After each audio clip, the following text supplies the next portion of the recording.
चलिए दोस्तों, ऐसे छोटे-छोटे सवालों को अगर आप तरीके से बनाएँगे तो काफ़ी समय बचा सकते हैं। तो यहाँ पर देखिए कि सवाल कह रहा है कि बहुत ही हल्का सवाल है कि एक शहर से 3 साल पहले और 2 साल पहले की आबादी में क्या अंतर होगा जिसकी वर्तमान आबादी 1 लाख है और जो हर साल 25% की दर से बढ़ रही है। ठीक है दोस्तों?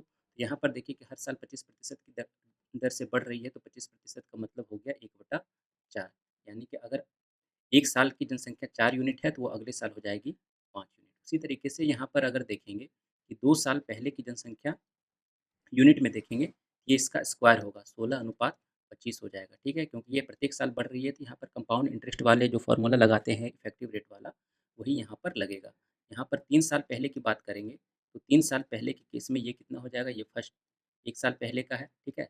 तो अगर ये 4 है तो ये 5 हो गया, 2 साल पहले का अगर केस रहता तो 16:25 हो जाता और 3 साल पहले का अगर केस होता तो इसका क्यूब हो जाता, ठीक है? 4 का क्यूब 64:125, ठीक है दोस्तों?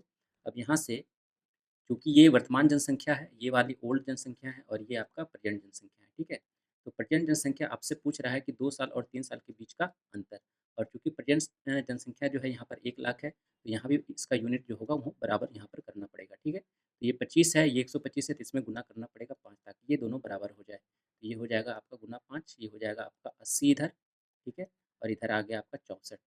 तो 125 यूनिट का मान आपको दे रखा है 1 लाख।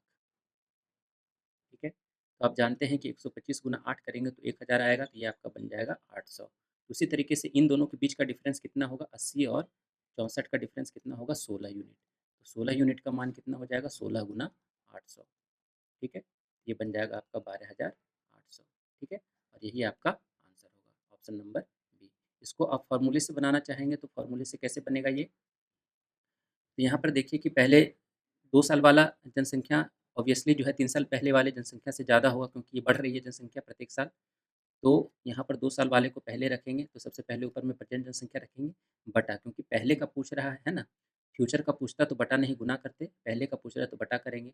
अब यहाँ पर 1 प्लस रेट जो है यहाँ पर रखेंगे 25/100 तो प्लस और माइनस डिपेंड करेगा कि आपका रेट बढ़ रहा है कि घट रहा है। अगर 25% की दर से घट रहा होता तो यहाँ पर माइनस करते, ठीक है?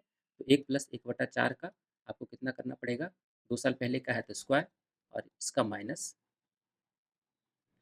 बटा 1 प्लस 1/4 का क्यूब और इन दोनों को घटाएँगे तो आपको आंसर मिल जाएगा 12,800। तो दोनों मेथड आप याद रखिए और जिस पे ज़्यादा प्रैक्टिस होगा वही आपका दिमाग में वही आपका एग्ज़ाम में स्ट्राइक करेगा। ठीक है दोस्तों? कोई डाउट हो तो कमेंट में